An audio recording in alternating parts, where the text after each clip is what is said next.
어느 평화로운 주말의 아침, 여기 두 친구가 학교 운동장에서 농구를 하고 있습니다. 자존심이 걸린 중요한 경기인지라 둘 다 굉장히 집중을 하고 있는데요. 그러던 그때 드리블을 하고 있던 남성의 움직임이 부자연스럽게 멈췄습니다. 그는 가만히 서서 알 수 없는 소리를 내고 있었죠. 그 이유는 바로 남성의 눈앞에 말도 안 되는 것들이 펼쳐져 있었기 때문. 어찌된 일인지 농구를 하다 말고 갑자기 환각에 빠져버린 것이었습니다. 웬 하얀 다리 위에 서 있는 그의 주변은 온통 높이 솟아오른 건물들과 시체들 뿐이었죠. 그렇게 패닉에 빠져 입만 뻥긋거리던 그때 바로 옆에서 들려오는 친구의 목소리. 남성은 그제서야 펑펑 울며 이상한 곳에 와버렸다고 도움을 요청하기 시작했죠. 하지만 친구는 무엇을 어떻게 도와줘야 할지 갈피를 잡지 못하고 있었습니다. 겉으로 보기엔 너무 멀쩡해 보였으니까요. 일단 친구는 그를 안정시키기 위해 계속 말을 걸어주었습니다. 잠시 후 어느 정도 정신을 차리곤 조금씩 걸어보는 남성. 그러자 움직인 건 현실의 몸이 아닌 환각 속의 신체였는데요. 이때 너무 긴장한 탓이었을까 남성이 그만 발을 헛디는 실수를 하게 되었고 그렇게 떨어지기 시작했습니다. 극도의 공포를 느끼며 소리를 지르는 남성.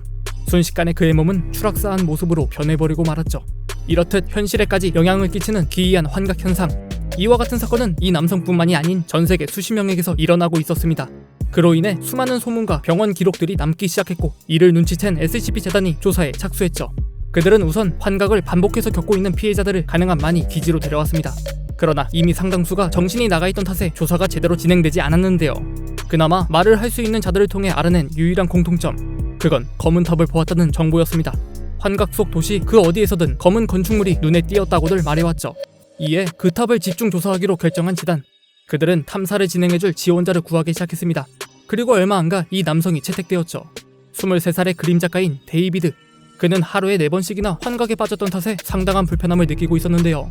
재단이 이를 고쳐주겠다고 약속을 하며 그를 격리실로 들여보냈고 얼마 뒤 남성에게 증상이 나타나며 탐사가 시작되었습니다. 이번에도 하얀 다리 위에서 환각이 시작된 데이비드. 그는 연구진에게 검은 탑이 그리 멀지 않다는 사실을 보고하곤 그쪽을 향해 천천히 걸어가기 시작했습니다.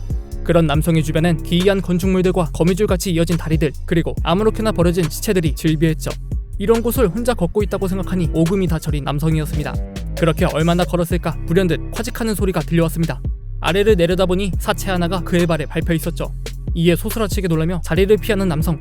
그제서야 그는 주변에 널린 사체의 수가 검은 탑에 다가갈수록 점점 많아지고 있다는 사실을 깨달았습니다. 그와 비례하게 영 좋지 않은 냄새도 더 심해지고 있었죠. 고통스러운 표정의 데이비드. 눈앞의 시체들을 보고 있기가 힘들어 고개를 돌리는데요. 그렇게 시야에 들어온 건물들 안쪽엔 더 많은 시체들이 쌓여 있었습니다. 그나마 이곳 다리 위가 나은 편이었죠. 결국 그는 단념하고 다시 이동하기 시작했습니다. 이후 꽤 먼 거리를 걸어온 남성. 이번엔 이상하게 생긴 전투기 하나를 발견하는데요. 6개의 날개를 가진 그것은 추락이라도 했는지 다리 옆쪽에 꽂혀 있었습니다. 다가가 확인해보니 조종석 안쪽에 시체 하나가 보였죠. 그런데 영 비정상적인 모습. 이건 마치 인형을 잘라 괴상하게 붙여놓은 것 같은 외형을 하고 있었는데요. 절대 단순 사고로 저런 몰골이 연출되진 않을 터. 거기까지 생각이 닿은 남성은 조용히 그 자리를 벗어나기 시작했습니다. 이때 그의 머릿속은 온통 검은 탑에 도달해 얼른 탐사를 끝낼 생각뿐이었죠. 그 시각 이런 사실들을 모두 보고받고 있던 재단 역시 꺼림칙함을 피할 수 없었는데요. 도대체 그곳에 무슨 일이 있었던 것일까? 어째서 이들이 이런 환각을 계속해서 겪어야 하는 것일까? 연구진의 의구심이 점점 커져만 가고 있었습니다.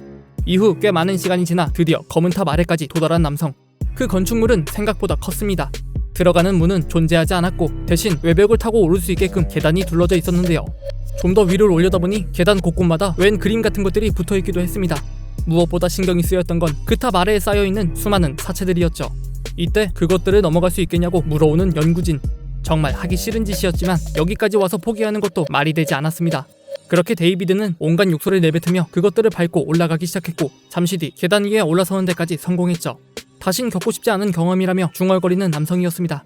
그때 뒤쪽에서 들려오는 부스럭거리는 소리. 이에 데이비드가 불안한 표정으로 뒤를 돌아보는데요. 아니나 다를까 그곳엔 남성을 향해 손을 뻗고 있는 시체들이 있었습니다.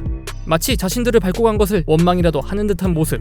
놈들은 조금씩이지만 분명 움직이고 있었죠. 이에 머리 끝까지 소름이 끼친 남성은 서둘러 계단을 오르기 시작했습니다. 정말 뒤도 돌아보지 않고 기계처럼 올라가는데요. 그렇게 얼마나 달렸을까? 숨을 몰아쉬고 있는 그는 현재 꽤 높은 위치까지 올라와 있었습니다. 덕분에 고개만 돌려도 이 도시의 모습을 한 번에 내려다볼 수 있었죠. 그리고 그때 남성은 패닉에 빠지지 않을 수 없었습니다. 그저 전쟁 같은 문제로 멸망했을 것이라 생각했던 도시. 그러나 이건 절대 그런 단순한 재해로 멸망한 게 아니었습니다. 여기저기 기이하게 변형되어 있는 건물들. 이건 마치 전지전능한 무언가가 차락장난이라도 해놓은 것 같았죠. 도대체 무엇이 이런 짓을 할 수 있을까? 그렇게 한참을 가만히 서 있던 그는 연구진들의 재촉을 듣고 나서야 계단을 다시 오르기 시작했죠. 잠시 뒤 더 높은 위치까지 올라온 데이비드. 그는 드디어 첫 그림을 마주하게 되었습니다. 아까 전 탑 아래에서 보았던 그림 중 하나였죠. 평화로워 보이는 사람들과 그들을 지켜보고 있는 푸른 존재. 이것이 첫 번째 그림의 모습이었습니다. 연구진들에게도 이 그림에 대해 보고를 해야 했지만 워낙 말로 설명하기가 힘들어 현실로 복귀하면 그림으로 그려보기로 했죠. 그렇게 그림을 눈에 담아두는 데이비드. 그는 곧 다시 위로 올라가기 시작했고 얼마 안가 두 번째 그림을 발견할 수 있었습니다. 생각보다 그림들 간의 간격이 가까웠죠. 그림 앞에 선 남성. 두 번째 그림엔 추락하는 전투기와 고통을 받는 사람들, 그리고 그들에게 해를 끼치고 있는 듯한 붉은 존재들이 그려져 있었는데요. 이전 그림과 달리 상당히 불길해 보이는 느낌이었습니다. 그런데 그 다음 찾아낸 세 번째 그림은 더 심했죠. 똑같이 붉게 물든 채 힘들어하는 사람들과 기괴한 생명체들이 그려져 있는 모습. 이쯤 되니 아무래도 이 그림들은 이곳에서 있었던 일들을 묘사해 놓은 것 같았습니다. 그렇다면 굉장히 중요한 단서가 될 터. 남성은 그림들을 기억하기 위해 더욱 노력했죠. 그 이후에도 데이비드는 두 개의 그림을 추가로 발견했습니다. 사람들이 피난을 가고 있는 모습과 그 사이 놈들을 맡고 있는 푸른 존재가 그려진 네 번째 그림, 그리고 혼자 남은 파란 녀석이 붉은 것들에게 둘러싸여 있는 다섯 번째 그림이었습니다. 아무래도 이 존재가 이곳 사람들의 수호신 같은 것이었나 봅니다. 그렇다면 난 왜 자꾸 이곳에 불려오는 것일까? 생각에 잠겨 위를 올려다보는 남성. 거기엔 이 탑의 끝이 보이고 있었죠. 어쩌면 저 위에 무언가 해답이 있을지도 몰랐습니다. 그렇게 천천히 옥상 위로 올라서는 데이비드. 그 순간 그는 소리를 지르지 않을 수 없었죠. 그 이유는 바로 옥상 위에 그 파란 존재가 죽어 있었던 것. 녀석은 축 늘어진 채 말라 비틀어진 몰골을 하고 있었는데요. 그때 남성의 눈에 들어온 건 사체에 깔려있는 그림이었습니다. 이에 조심스레 다가가보는 남성. 그는 경악을 금치 못했죠. 거기에 그려져 있던 건 붉은색들이 침범하기 시작한 지구의 모습이었습니다. 이게 왜 여기에 그려져 있는지 머릿속이 복잡해지던 그 순간 남성의 정신이 현실로 돌아오고 말았죠. 환각이 끝나버린 것이었습니다. 이후 연구진들이 곧바로 그에게 도구들을 가져다 주었고, 이에 데이비드가 자신이 본 것들을 모두 그리기 시작했습니다. 원래 직업이 그림 작가였던지라 꽤 흡사하게 그려낼 수 있었죠. 그렇게 완성된 그림들. 이후 연구진들은 그것들을 해석하기 위해 밤낮을 가리지 않고 분석하기 시작했습니다. 그렇게 며칠의 시간이 지난 어느 날, 기지 내에서 휴식을 취하고 있는 데이비드의 방으로 재단 요원들이 들이닥쳤습니다. 그리고 곧바로 그를 제거했죠. 충격적이지만 이건 모두가 살아남을 수 있는 유일한 방법이었습니다. 왜냐하면 이들이 바로 그 멸망한 도시에서 탈출한 인간들의 후손이었기 때문. 그쪽 세상을 파괴했던 녀석들이 이들에게 환각을 연계시켜 지구의 위치를 파악하고 있던 것이었습니다. 이것이 바로 그 수호신이 경고로 남긴 그림들의 뜻이었죠. 이뿐만 아니라 어쩌면 그 붉은 존재를 알고 있는 것만으로도 녀석들을 불러들이고 있을지도 모르는 일.